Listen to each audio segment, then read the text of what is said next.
Today, we're going to talk to a pretty big error from Panini via their 22-23 Prizm basketball, where the one-of-ones were put into the wrong version of the product. This is essentially old news at this point, being it's a few days, since it came to light. But there's some things that I want to, share relating to the lawsuit they have against Fanatics, because this might make the whole situation a heck of a lot more interesting.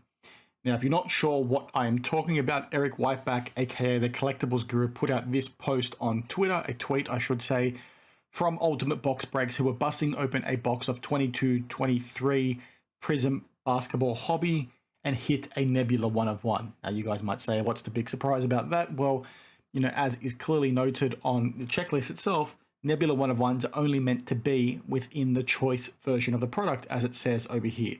In addition, the choice boxes have exclusive Tiger Stripe Choice Green out of 8 and Nebula 1-of-1 Prizm editions, amongst others.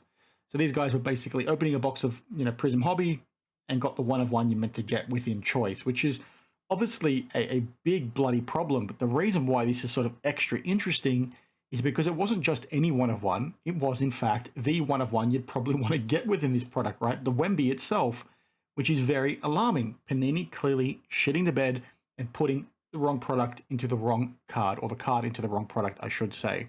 Very alarming, and it's not a cheap card either. And this is obviously concerning for people that have pre-ordered and then also purchased choice boxes themselves, right? They've now bought into something, chasing a very specific card, and now no longer have the chance to get that because it was put into the wrong product. Now, could this be an instance of duplicates once again? That is, perfectly legitimate given all the duplicates we've seen in recent months, not just from Fanatics, not just from Topps, but we've seen a number of duplicates from Panini over the years. But this one is interesting for that reason, because you've got people spending money to get these boxes, and yes, hobby boxes are, just as expensive themselves, but you've now got people buying something specifically to chase the nebulas that are no longer there. And the question we have now is this the only one that is like that? If it is the only one that is like that, how is this the only one that is like that?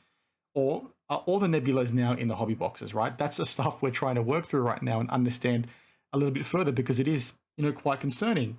And there's a piece here that I think is super relevant. It's not just Panini potentially having a QC issue. There's an element here that I want you guys to keep front of mind. Fanatics now own the manufacturer that produces Panini's cards. And what is very interesting about that is literally the focal point of Panini's lawsuit, their antitrust lawsuit against Fanatics themselves. Because in an article, from Yahoo Sports and quoted with legal documents as well, one of the clear issues that Panini has with Fanatics is the ability for them to essentially tamper with the manufacturing process and cause them harm. You have this quote here from Panini's lawyer. They basically say, through acquiring control of GCP, which is the manufacturer, Fanatics now controls the critical means of manufacturing Panini's trading cards and has been exercising that control to harm Panini and other competitors. Panini's clearly coming out and saying that Fanatics is doing things to harm them as a business. Now, when I first read this, my mind went to things like them intentionally slowing down production time and all that sort of stuff, right? When you had that issue recently from, Panini losing the NFL license, we spoke about them basically having a very limited time to print the cards, right? I think it was something like 30 or 60 days or something along those lines to print everything they could before they lost the license, right? Before it became unlawful for them to continue printing. And the theory was that given that we saw that kind of wording in the lawsuit and being spoken about within the media, that, Fanatics was going to leverage the fact that they own the printing facility to make sure that Panini couldn't do that in time, i.e. make sure that Panini is going to, see the maximum number of losses, right? Basically, Panini lose as much money as possible. They drag their feet, not make the printing facility available to Panini and all that sort of stuff, and sort of essentially do corporate espionage.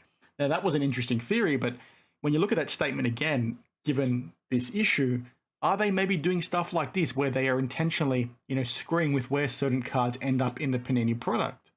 That is very tinfoil, as I do say on this channel all the time, but I think given that you've got a statement like that from Panini and now seeing a mistake like this where you've literally got a card going into the wrong product, and to bring up Eric Whiteback's post again, he basically says, I've never seen anything like this before.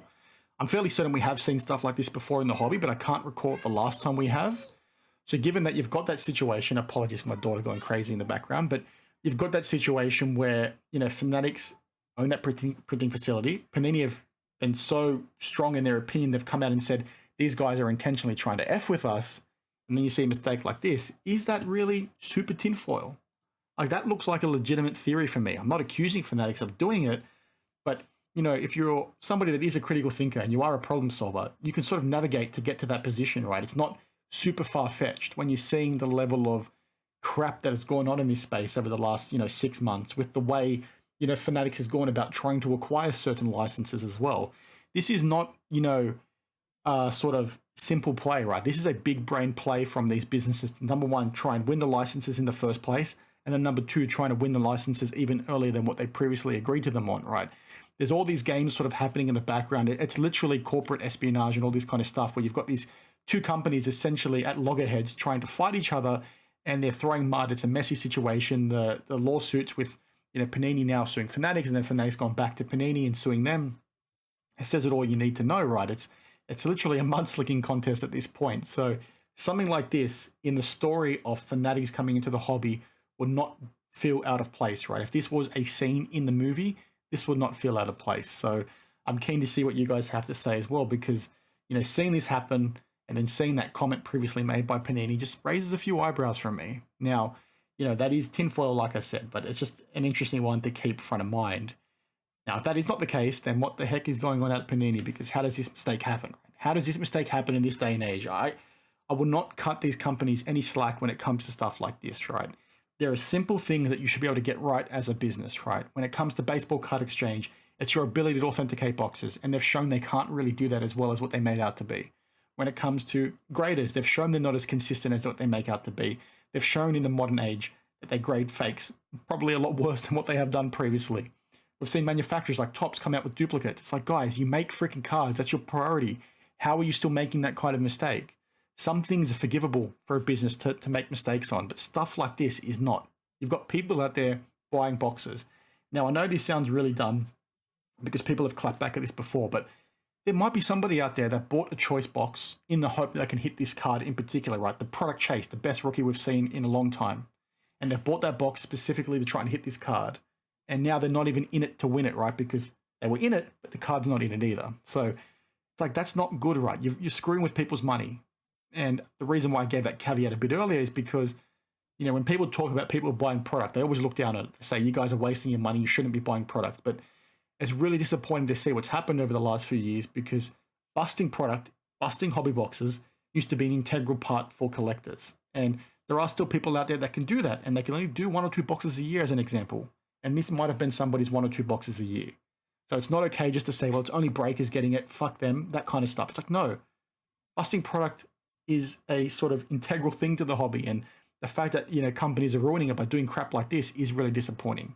Yeah, it's head in the cloud stuff to try and get excited and chase this card in the first place, but that is a lot of the fun behind card collecting for a lot of people, and it's really disappointing to see it get ruined in this case. Now, I know I just went on a mini rant about many different things, so I do apologize, but as always, please guys, share your thoughts on that theory, that tinfoil theory that I have. Share your thoughts on whether you think this was intentional by Panini. Share your thoughts on whether you think Fanatics is, trying to rig the game and scam everyone. Just share your thoughts on everything and anything. Share your thoughts if I'm an idiot. So I always like reading those comments. And yeah, we'll have fun as always, and I'll see you in the next one. Cheers.